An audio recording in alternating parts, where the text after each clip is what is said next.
Good afternoon, everyone here and online. Welcome to the New York Public Library's Stephen A. Schwartzman Building. My name is Chris Shoemaker, and I'm the Young Adult Programming Specialist for the New York Public Library, and it's my honor to have a special guest author with us today. Now, you might think his work is for the birds, given that it focuses on John James Audubon's collection. But two-time Newbery Honor and Michael L. Prince Honor author Gary Schmidt has brought us back to the world of the Wednesday Wars. You might have met Doug Switek in the pages of the Newbery Award-winning Wednesday Wars. Now, he and his family are leaving Long Island for upstate New York, a small town called Marysville. Doug's not all that excited to move to a new town, and he doesn't want to leave his beloved Yankees behind. As he's out and about exploring, he discovers that the local public library has a collection of Audubon plates, and Doug starts to explore them himself. He tries his hand at sketching and becomes pretty good. Now, Doug's dealing with some pretty difficult things at home. One of his brothers may or may not be a thief. His oldest brother just got back from the Vietnam War and is dealing with his injuries and experiences there. And his dad's a drunk and kind of abusive. And when Doug discovers that the Audubon plates are going missing from the library, he knows that he has to do anything to get these back. I'm very pleased to have Gary Schmidt here today, and we'll be featuring plates from James Audubon's work thanks to Michael Inman, the curator of rare books here at the New York Public Library. So without any further ado, Gary Schmidt. Thanks. Thank you. Thanks, folks, for coming. Thanks for being here, and thanks for coming in online, all of you schools out there. I thought I would tell you a little bit about the two books to give you a sense of it, and then we can go on from there and see some of these amazing plates in this amazing book. I hope you can see how big it is already. Wednesday Wars. First off, those of you who have looked at that or have read that, this is how it began. When I'm in middle school, about you guys' age, the very first day, the very first Wednesday, every kid in my class who was Catholic got up at 1:30 and left. And they were going off to catechism. A few minutes later, every kid in my class who was Jewish got up and left. And they were going off to their religious instruction. That left only those kids in my class who were neither Catholic nor Jewish. And in my class, in 6th and 7th grade, that was me. I was the only person that was left behind. So there's Mrs. Baker. She's sitting at her table. That was her real name, by the way. She's sitting at her desk. And here's me, sitting at my desk, and Mrs. Baker is looking at me, and she's thinking, I hate your guts.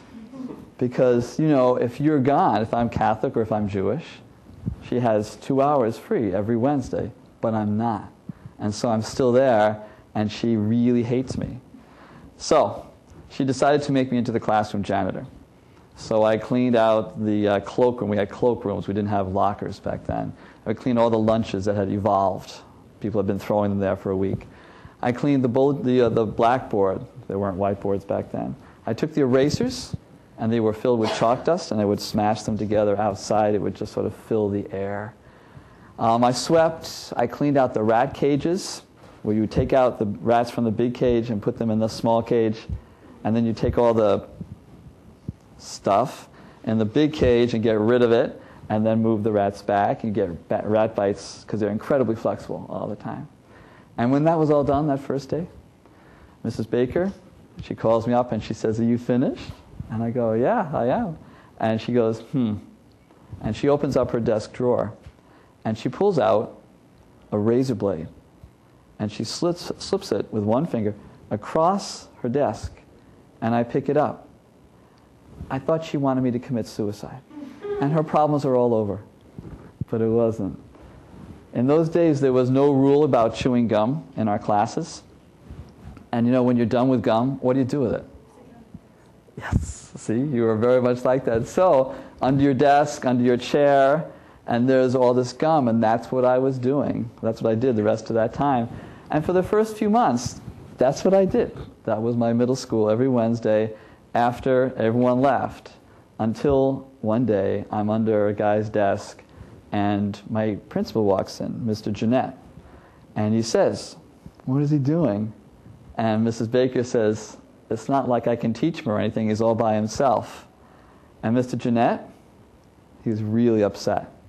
And he wanted her to do something educational. And when she said, "He's all by himself," Mr. Jeanette, he yells at my teacher for like 3 minutes. It was the best 3 minutes of my life. To watch these guys, to watch Mrs. Baker get yelled at, that was cool. But then it ended. And Mr. Jeanette leaves, and the door closes. And Mrs. Baker looks at me, and in her eyes is homicide.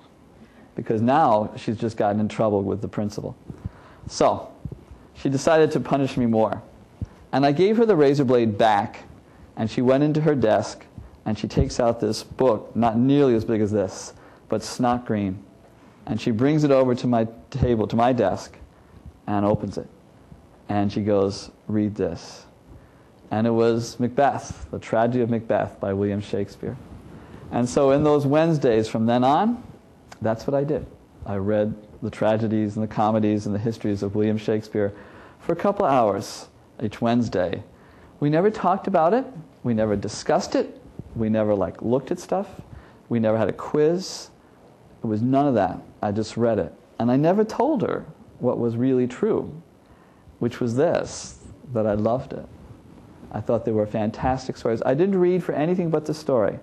So if there was a word that I didn't know, blew it off. I never looked it up in a dictionary or tried to put it in a sentence. If there was a scene that was boring, let it go. If there was a character I didn't like, turn the page.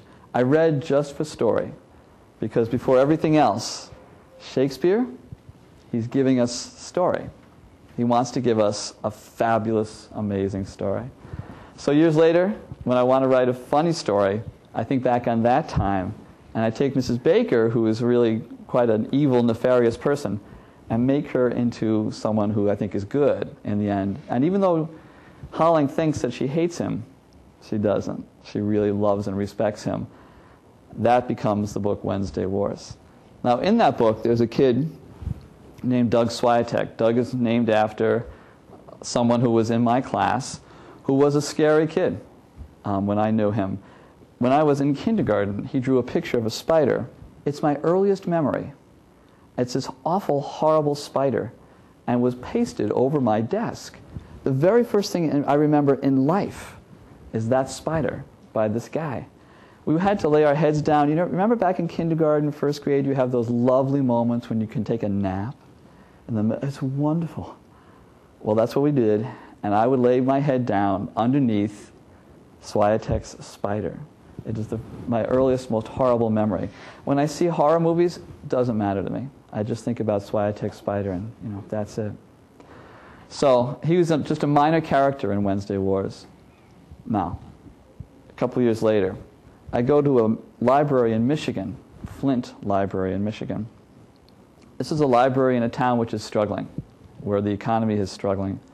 And in this library, as I walk around, I come upon a place where there's a glass case, not as big as this. But this glass case is flat, and there's nothing else around it. And I look in, and there is an Audubon Birds of America, not a first like this one, but an early one, a very, very pricey, expensive book. And I look around this library, and I think, if you needed money to make programs happen, wouldn't it be tempting? Wouldn't it be tempting to sell the book? These books here, like the one that you see, there's not that many left. Only 118 in the whole globe are still remaining, mostly because they were cut up plate by plate so that they could be sold piece by piece, if you can believe it, which will never happen to this one. So I'm up there looking at that, and I think, wow, what an honorable thing for a library to keep the book, even when it could sell it for a lot of money.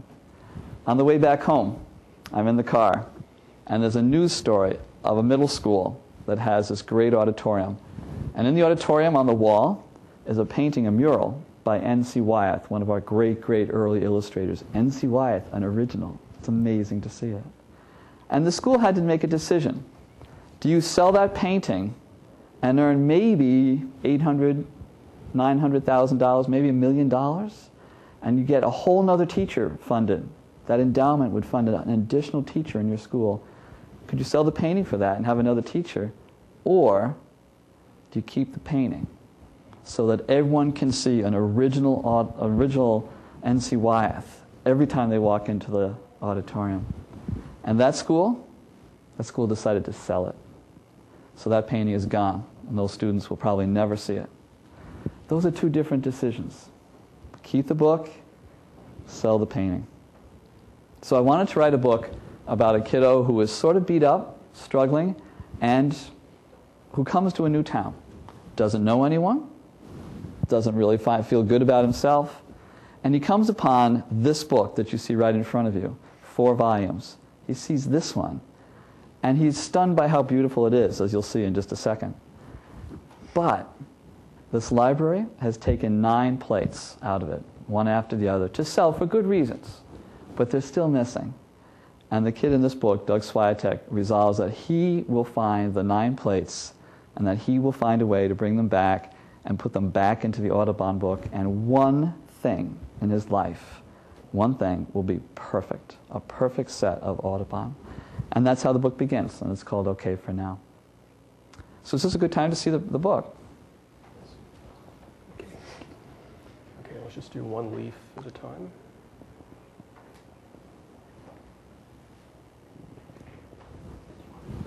So here we have the title page, and as you see, it says, you want to gather in a little bit so everyone can see. So here we are, John James Audubon's Birds of America. This is certainly one of the most important books published in the 19th century in America, and for that matter, likely in the world during the 19th century. Audubon himself worked on this project for a good portion of his life. Before this was ever printed, he spent years and years and years traveling around the United States and even territories at that time, which were outside of what was then the United States, looking at birds. He would sketch them. What's interesting is that today, when we hear the name Audubon, we think of conservation, preservation of wildlife. In Audubon's time, for a naturalist to go out into the wild and sketch birds, it was very common for them to shoot the birds. And that, in fact, is what Audubon did. He would go out into the forests or the swamps or the plains, and he would, in order to gather specimens, he would shoot the birds. He would then mount them. He had a very ingenious system where he would take wires and other contraptions to then fashion the birds into a lifelike pose. And then he would sketch or ultimately paint them. Those paintings then he gathered up in the late 1820s, and he took with him to England. And when he went there, he was trying to gather funding, money to help print this book, which he finally secured. And he then had to settle upon an engraver who would, on a copper plate, transfer those paintings onto a copper plate and then put them into an acid bath. They would be etched, and then they could print the images. And so let's go ahead, Chris, and open this up so you can get a sense of what the final product looks like. Okay. This is the very first plate, the wild turkey, the bird which Benjamin Franklin said should have been the national bird rather than the bald eagle. There's arguments to be made on both sides, I'm sure. But you can see here the sheer grandeur and scope and size of these engravings. The birds in Audubon's Birds of America in this first edition are all rendered life-size. So here we have a wild turkey life-size. Theoretically, you could set this book on end 100 yards away, and if you were looking at it through binoculars, it would look like a real turkey because, again, it's life-size. But these are all hand-colored. He first had a gentleman by the name of William Lazars, an engraver in Edinburgh, in Scotland, do the engravings. And after they had done the first 10, it was necessary for Audubon to find another engraver for 2 reasons. Number one, the engravers, the colorists in Lazars' printing shop, went on strike. So the work ground to a halt. But also Audubon was very particular about the way he wanted this book to appear. And he wasn't very happy with the work that Lazars' employees were doing. And so he had to find another printer, another engraver, which he did ultimately. He found a man in London by the name of Robert Havell, who was a master engraver. And he gave those initial tin plates to Havell. Havell reworked them, made them much better, much more attractive. And then Havell carried on with the project. They started working on this book in 1827. They didn't finish until 1838. So over 11 years they worked on this. It was a very laborious, hard project. They were constantly working on it, and every time they had finished 5 images, 5 plates, they would then send those out to the subscribers. This was all sold through subscription. So if you can imagine, in the same way, in a sense, that you would subscribe to a magazine these days, you pay your subscription fee, and once a month the magazine comes to you, or if it's a newspaper, perhaps it comes to you every day. But in this case, every few months, several times a year, you would get a packet with 5 of these plates. It wasn't bound. At this time, it was still, for the most part, necessary for you to take your books to a binder and have them bound up. It was only shortly, or just right around this time, that you began to buy books, for the most part, which come ready bound. But at this time, and for this project, they were sold as loose plates. So here you see a wonderful example of the artwork. And let's go ahead and just work our way through. So you see the first image, very large full-page image. It was necessary for Audubon to have paper made especially for this project. This paper size is what is known as double elephant folio. It's one of the largest sheets of paper that you can acquire. It was necessary, in order to print these life-size, it was necessary to have very large sheets of paper. So here on the previous plate, you had an image which was life-size. Each 5-plate set was sold with one very large image, one sort of medium-sized image, and then if we can do the next one, you'll see 3 more smaller images. So here we have a warbler, and as you gather in, hopefully you can all see there's a great deal of detail in all of these plates. Plant life, ones that we'll see very soon. You'll see insects, and you see how the birds are in all in very lifelike poses.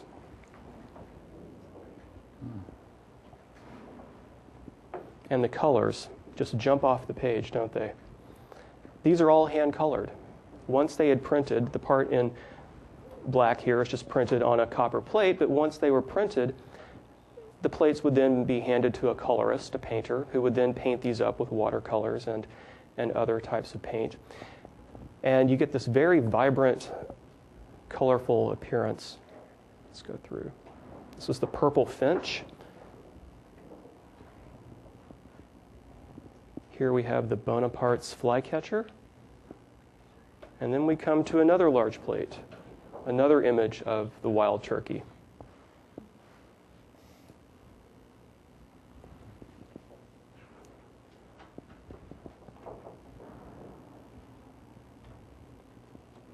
The purple grackle, here attacking an ear of corn.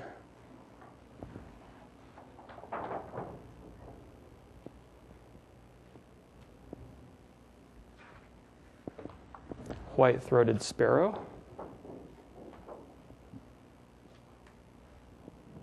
They are beautiful, aren't they?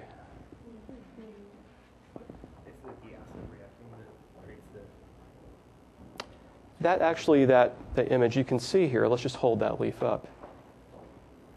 You can see where, actually this is on the next page. The paint and ink was so vibrant and painted on so heavily that over time it's actually leached through the paper, and you can see a mirror image here of that bird. That's just the chemicals in the paint going through the paper. See? So the bird of Washington.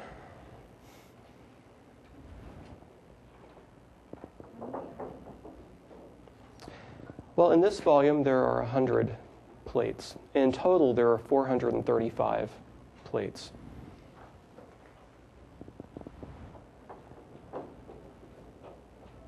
The snowbird.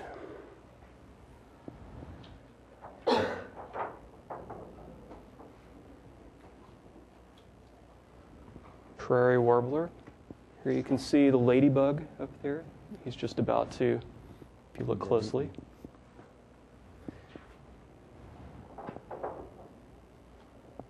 It's a teeny little worm there on the edge of that leaf. These are wonderful because the more you look at them, the more detail you begin to see.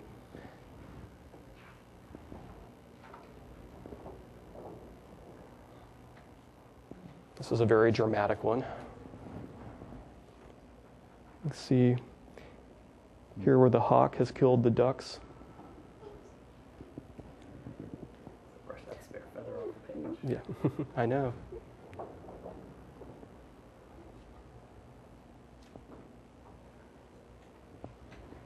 So there are no two of these alike then, if everyone is hand-colored. Exactly. Everyone, every set, every plate is slightly different. Yeah. The coloring, of course, was different. Audubon, being very particular about the way the plates look, he was very much involved in the printing process. And so if he happened to be in the printing shop that day and he saw that the colorists, the painters, weren't doing the quality of work that he would want them to be doing, he never hesitated to say, change it, do it this way. He was very much involved in the day-to-day printing of the volume. Here you see the bird trading off some food to its baby bird.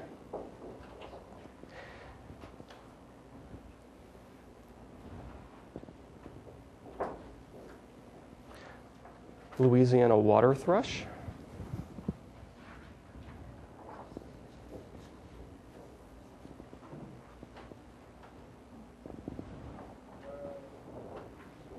Here's a wonderful one, the rattlesnake. Attacking the mockingbird nest. You see the eggs in the nest. It really just, you get the sense almost this is like a photograph that just has been snapped and that you're catching this just sort of in mid-action. This was something that set Audubon's work apart from his contemporaries. Other people were, of course, painting birds at that time, but no one until Audubon had painted birds in such a lifelike manner. And even to this day, his work has really never been bettered. It's truly remarkable, the amount of action he was able to capture. Purple martin.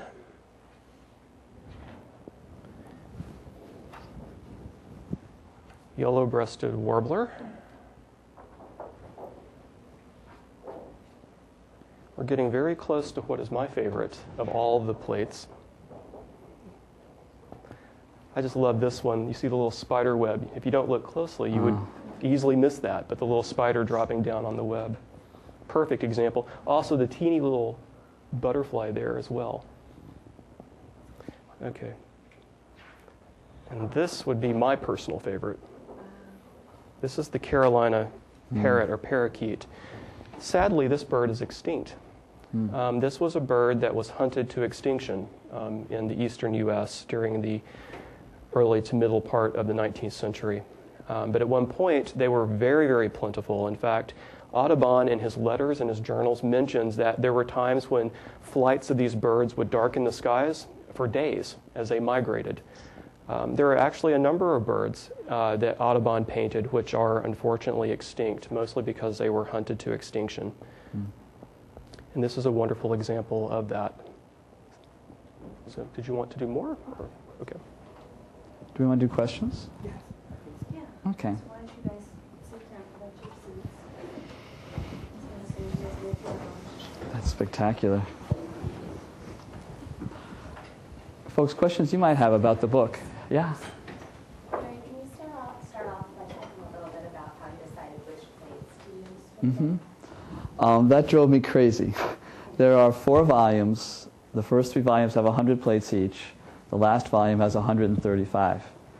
So I started off with actually one of an owl from, I don't even remember which volume it was, because it was so perfect. It was an owl on a branch, blasted landscape all around, the trees dead, and it felt, oh, okay, this is Doug. It's just perfect.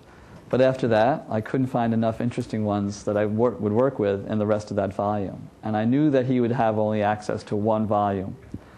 So I had to find 9 plates that had some sort of a narrative quality. They told a story, a narrative quality, like the rattlesnake one you showed. It has obviously a great story.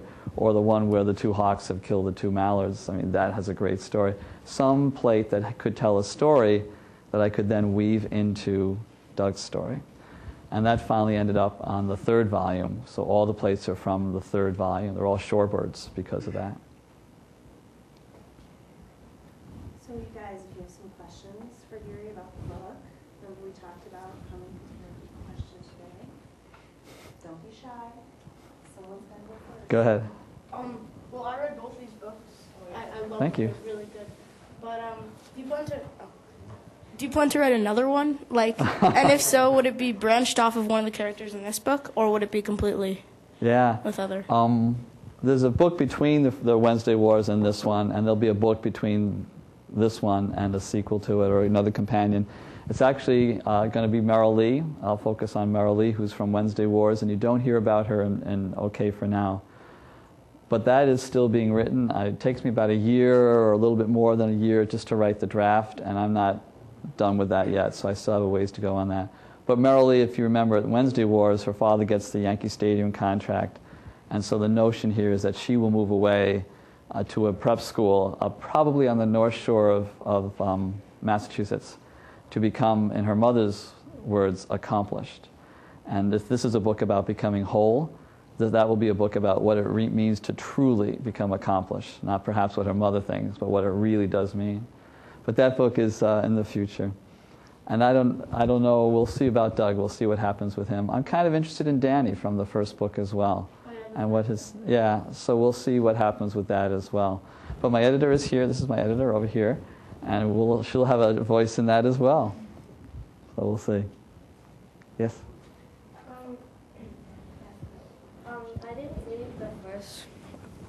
I didn't read the first book, but so I may not know because of that. But why did you choose the Yankees to be his favorite? When I grew up in Hicksville on Long Island, and we were always Yankee fans for a while, I should say. We followed them kind of religiously. We were happy if they won and sad if they lost.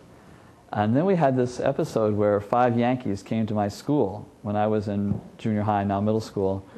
And they were going to throw with us and bat with us and sign baseballs. And so these 5 Yankees came. We couldn't believe it. I mean, there they were in our school, in our cafeteria. 5 Yankees were in their uniforms. And they sat up on these chairs. And you know what? They didn't talk to us. They just sort of sat there. They kind of yucked it up among themselves. Then finally the guy who was there looks at his watch. He goes, okay, we're good. And they left. That was it. And so as these 5 Yankees headed out, I'm thinking, that's it. And the next year, I became a Mets fan. The year was, it was 1969. It was a really good year to become a Mets fan because the Mets won the World Series on that year because I became a Mets fan, just for that. So that was why. I started out, and Doug is still a Yankees fan in this book. It's not 1969 quite yet. I think we have some internet questions. We have a lot of questions coming in from all the classrooms watching online. The first one. We are a 7th grade class at Winston School in Short Hills, New Jersey. We are currently reading The Wednesday Wars and are enjoying it very much. We would very much like to know if you are a big baseball fan, which you just talked about, and why there is so much in the story, but also, were you or anyone in your family in the Vietnam War?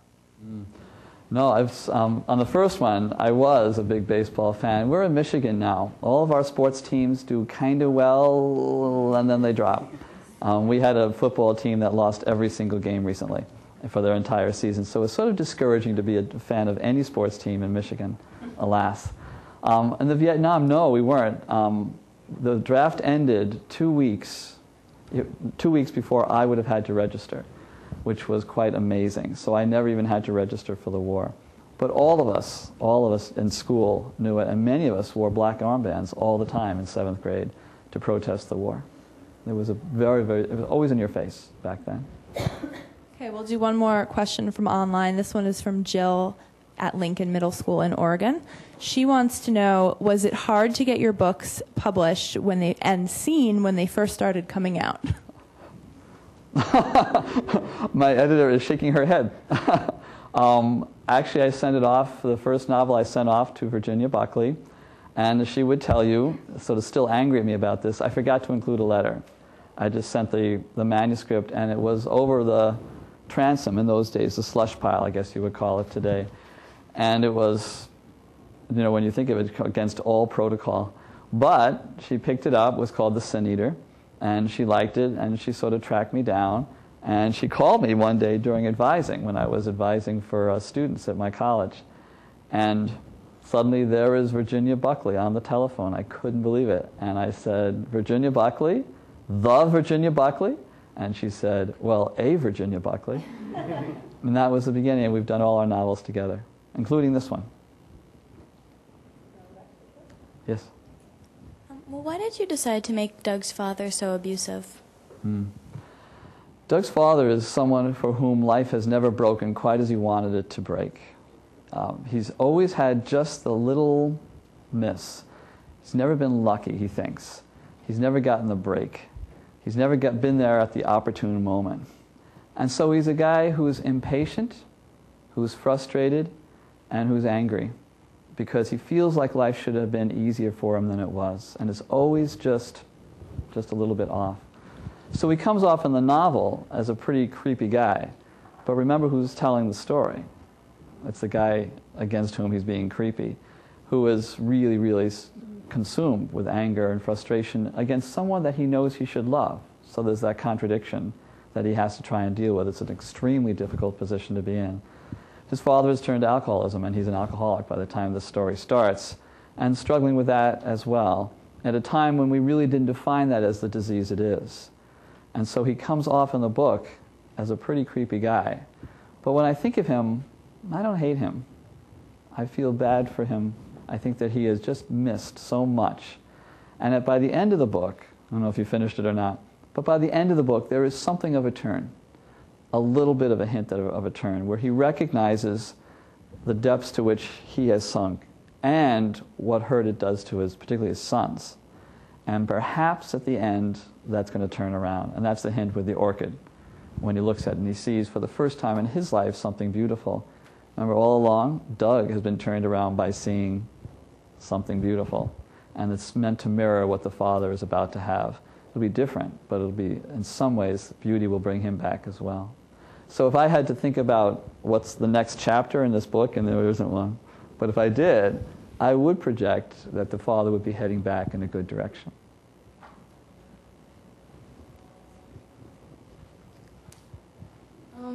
Did Marysville have any relevance to do with your life or families? Yeah. Okay, this is going to be based on a television show that no one watches anymore, perhaps. Maybe I'm wrong. But some of the older folks here may remember the Waltons. Oh, yes. Remember the Waltons? And there was a character whose name was... And the oldest sister was... Elizabeth? Oldest sister was Mary Ellen. And the true town is Ellensville, and so I simply traded it for Marysville. And I didn't think it doesn't matter in the book, it was just for fun for me. And it's really about because of that character in the Waltons, which was a show I loved and still actually love. I think it's a brilliantly written show. But does anyone, you guys have even heard of it probably, right? Yeah, it's probably a long, long gone. If you ever get a DVD of it, I would go for it. Ellensville was a place where I went to work at a camp for years. Every summer, I loved working up at this camp. I got through middle school and high school knowing that summer was on the way, and that it would be this amazing place for these 2.5 months or so. And so in a way, it's to immortalize that town for me. It doesn't even look like that. It's more about the feeling that I got from that town, and that became Marysville, so that it isn't the same name of the town. Yes? In this story, why did you name the main character Doug? His real name, I'm not even sure I can say this, his real name is actually Glenn. He really was the guy I first knew. Doug's had a kind of abrupt, you choose names for lots of different reasons, sometimes just for the sound, and Doug had a kind of abrupt frontal feel to it, Doug. It has a beginning, a real distinct beginning, and a real distinct stop at the end, Doug. It's just over, as opposed to, I don't know, Ellen or something like that. It just had a much more abrupt feel. And I wanted him to have that kind of feel as a character. He felt right to me. One of the original titles that were proposed for the book was Doug, which I still kind of like. It's really abrupt. I don't remember if you liked it or not, Virginia. But in the end, there's a PBS cartoon named Doug, which is actually a really good cartoon. So you can't take the same title as something else. But I still like the name. I think it really it matches his character. A few more online questions. Tracy wants to know, I noticed in the brief OK for Now video that you write on a typewriter. Why a typewriter? Is that for more narrative focus? Oh, what an interesting question for more narrative focus. I do write on a typewriter. It's a 1953 Royal. You just cannot believe how hard it is to get ribbons for a 1953 Royal typewriter these days. I want to write and use things that will slow me down. I want to write in a slow way. So my narratives, my books take at least 2 years to finish altogether. If I type it, it reminds me that this is a draft, that I'm not whipping through it. It doesn't look like it's finished. I want it to be slow. When I cut and paste, guys, I use scissors, literally, and tape. And I just cut pieces up and tape them together. So when a page is finished, more or less, it looks like a piece of cardboard. It's just stuck on top of each other. And I retype and retype and retype books 6, 7, 8 times, which takes a long time, but that's the point. You know, I know we live in a McDonald's culture where everything has to be like that. But suppose you think about that with writing, speed is never, never the friend of writing. I mean, imagine if Audubon had said, okay, 10 minutes on this painting, and what that would look like instead of what he did. That's what I want to do with the writing. That's why it's a typewriter. And one more question about your writing process. Beth from Oaklawn Elementary School in Indiana wants to know, at what age did you start writing seriously and start developing stories? Late 20s, 27, 28. I wasn't the guy who was a writer all his or her life. I wasn't someone, there are some people who are born with a pen, and they are keeping journals from zero, and they have written poetry and, trilogies by the time they're 8. But that is not me. I was not someone like that, and it was really about 27 or 28 that first book was written.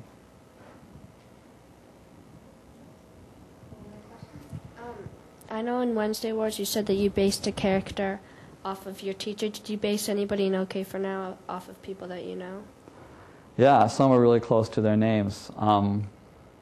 Wow, I wonder if this is revealing things, like if these people, I haven't seen them since high school, or since junior high. The good teacher in this, Mr. Ferris, is actually a real guy. And everything that's in that section about him, including the horse, Clarence, that he puts on the lab table, all that's true. He was probably the best teacher one of the best teachers I ever had in my life. And he was in chemistry, which wasn't even a subject I was all that interested in. But he was fabulous, and he knew how to make other people excited about something that wasn't so exciting to most of us, and he could do it. So he's absolutely straight.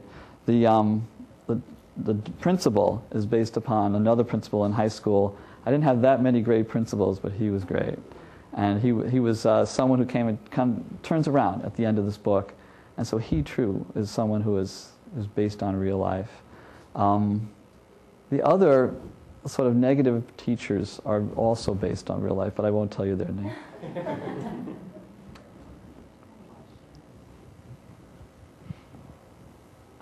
Hi. I always wondered about the mom, and I was always troubled by how she never really protected her kids or tried to protect herself. And so I was wondering about that. Doug always seemed like he was really on his own, even with his brother, who'd always take his things. Right. So I was like, why doesn't he go and tell on him? Like, I can't figure out if I was just a tattletale growing up, or like, how come he doesn't try? I don't know. Late 60s.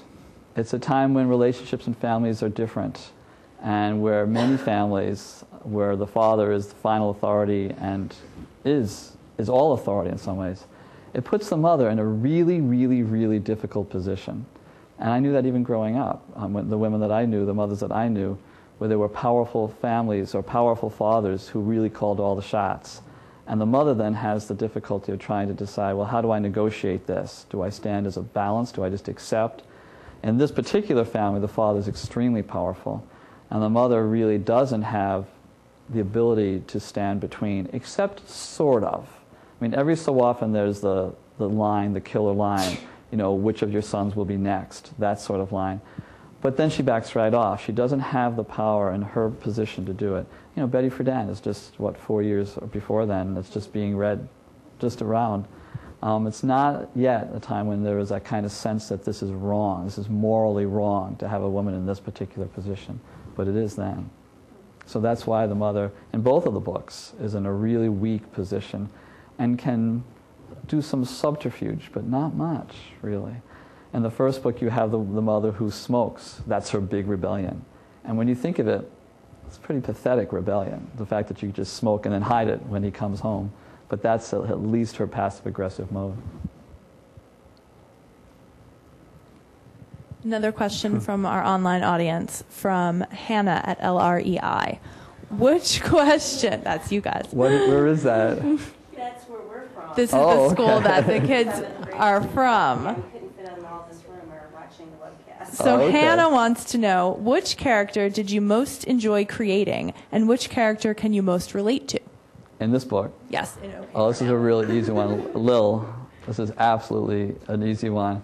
Her name at first was Lil Hurd, because there's always been a herd in my books, and then my editor, Virginia, said, Gary, come on, maybe you can come up with a different name.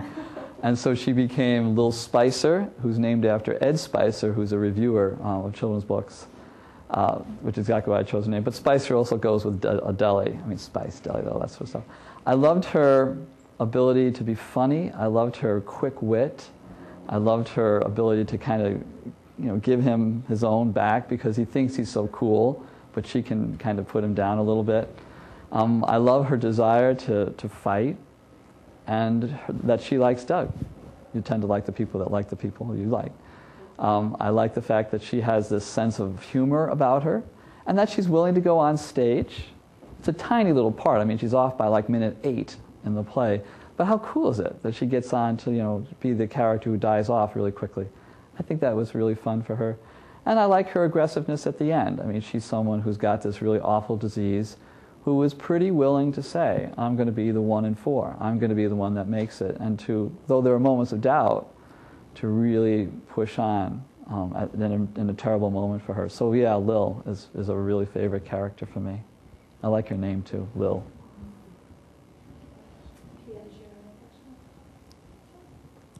When Doug has the tattoo, how did you get the inspiration for that? His shirt is torn off him, and there's a sense that everyone reading that passage is about to say, oh, he's been beat up by his father and his back is going to look scarred or something like that. And that's been done in a number of different works, sometimes very powerfully. There's a book by Myron Lavoie called Pictures of Adam, which is extraordinary. And exactly that thing happens. The kid has to take his shirt off, and you see that he's been beat by someone at least. I knew it wasn't going to be that. And I knew it had to be something that was going to last, that was going to be permanent. And I knew it had to be something that he would be ashamed of at first. And so I had to figure out something that would make sense in the narrative and that would not repeat what other authors have done. I mean, why do that? It's already been done. And that would also carry a kind of weight that you would take with you. I also knew that it had to, at the end, become an emblem of pride, because he does care about his mother, like deeply about his mother. And so that's why the idea of the tattoo comes up. And it's an awful scene. I mean, it's just the most awful, abusive scene, I think, in the book, or probably the most awful, abusive scene I've ever written. And certainly some readers, and I think even Virginia, you might have balked at it at first. It's very, very difficult.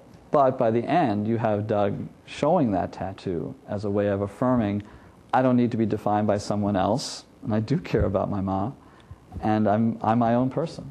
And it becomes a point of pride. So I wanted something to go from being pretty awful to something being ennobled. And I hope that's what happens to that particular scene.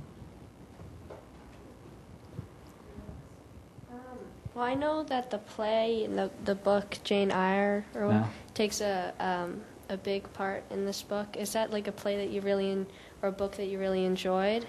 I loved that book. I still love that book. I love at the end, the beginning of the last chapter is, "Reader, I married him. A quiet wedding we had, he and I."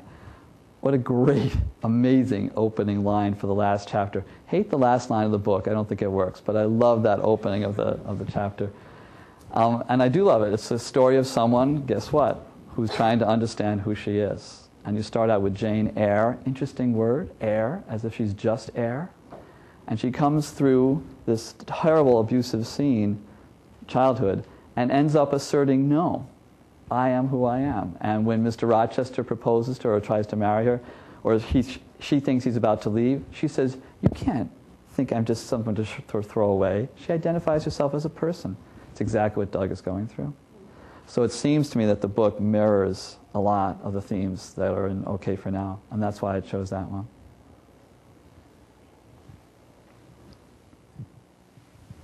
Oh, and I'll step away. Well, thank you so much, Gary, for all the questions and for sharing so much of the story with us. And thank you, Michael, for bringing down the Audubon book and giving us that wonderful history behind it. Thank you all, everyone, in person and online, for joining us at the New York Public Library or wherever you are. Thanks to Houghton Mifflin for making this event possible and bringing Gary to New York and for making it available for webcasting. So enjoy the book. Thank you for joining us. Thanks.